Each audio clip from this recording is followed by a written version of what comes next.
Good morning and welcome back to Margin. This morning I want to talk to you about how to rewind your lifestyle creep. So let's jump right into it.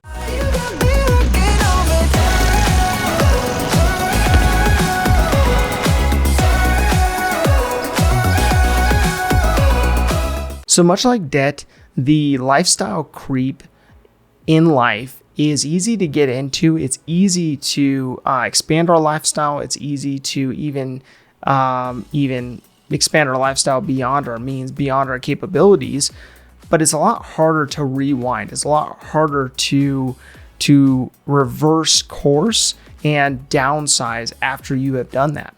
And yet, I believe that many people are in this place, not only living paycheck to paycheck, but also having no margin whatsoever in their finances in the event of any kind of blip happening. So I'm bringing up this aspect of lifestyle creep because oftentimes the lack of control in lifestyle creep ends up being paid out on credit cards, line of credits, and other unsecured debt because people don't have the margin in their personal finances to be able to pay for these things outright. So some of you may remember the VHS, and the VHS had a VHS player and you stuck the tape in and you played it through, but then at the end, you actually had to rewind it. You actually had to either manually or electronically rewind that tape. Of course, anymore, you don't have VHSs, and on demand, you can rewind or skip back or skip forward at a click of the button. And our society is so used to instant gratification, so used to immediate results that getting into debt or getting into a lifestyle that you truly can't afford, you almost expect to have that same result of being able to get back out of it quickly or being able to downsize quickly. But that process actually may not be that simple and it may not be that painless. And the other aspect that comes to mind is the fact that when you are reversing or rewinding your lifestyle, paring it down, downsizing, getting out of debt, you are focused in on stepping back in order to propel forward. However, when you step back, you're not realizing the ground that you're losing by not continuously moving forward. And there's that flywheel effect that is in place as a forward motion continues and as momentum continues. And when you are stopping to look back and to address the aspects you didn't shore up along the way, it slows down your progress as a whole. So an example of lifestyle creep that I think is affecting most of us right now is housing. Housing is one of those aspects that we have seen large increases over the last 10 years. Most recently, the Federal Reserve Bank of St. Louis came out with its quarterly report that showed that the average home price has hit $387,000. But in my example today, I want to compare a starter home, so maybe a home that you would purchase right out of college, to a more established purchase once you maybe are married and you and your spouse buy the home, or you have a family and need to upgrade.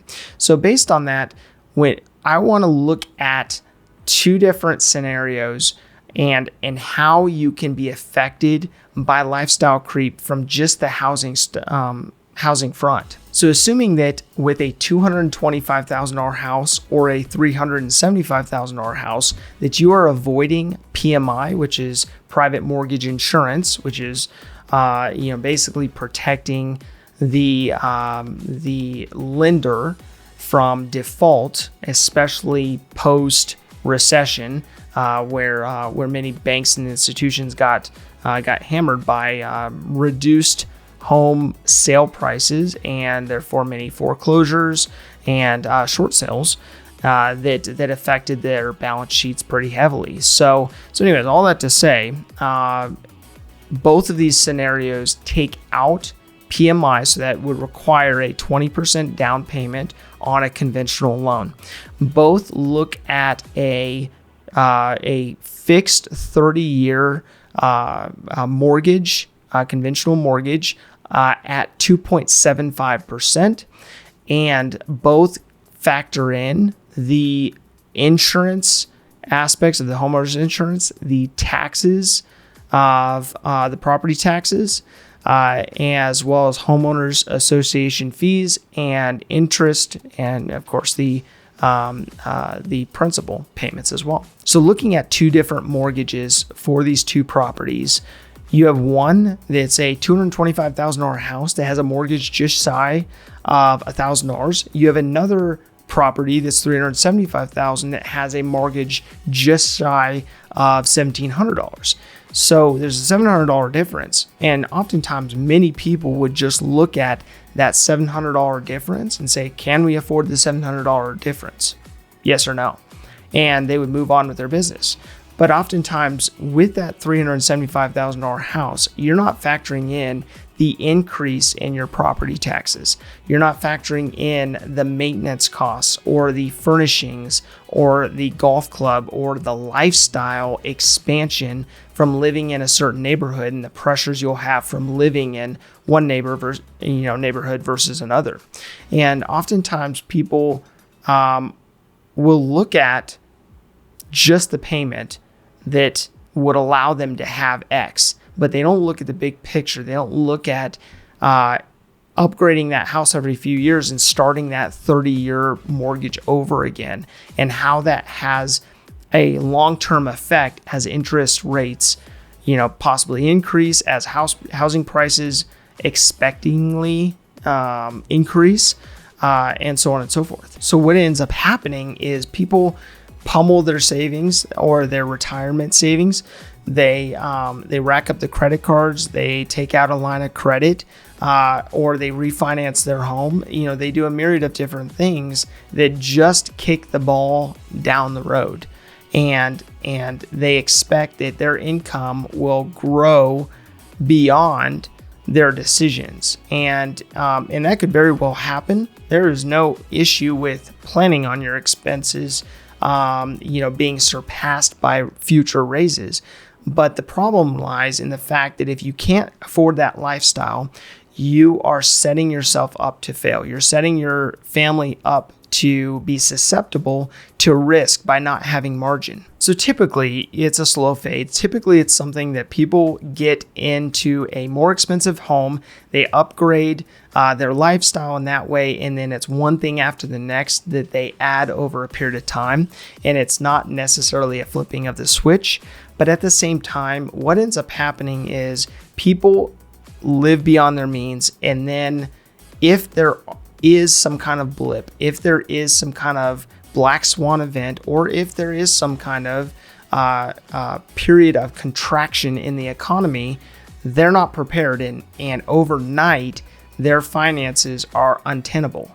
And what I'm trying to encourage you to consider today is that your unsecured debt in your life is not meant to be a bailout for the expanding lifestyle that you're trying to live. So my call to action today really comes down to you looking at the aspects of your life that have gone unnoticed from the standpoint of lifestyle creep, and what aspects you need to reverse course and rewind the picture so that you are in a place where you have margin in your finances, so that you are not tapping into unsecured debt to fund the lifestyle beyond what your means are. If this information is helpful to you, please do like, subscribe, and hit the notification bell so that you're reminded to come back on a daily basis to improve upon your personal finances. Thank you for your time. Enjoy your day, and we'll see you back here tomorrow.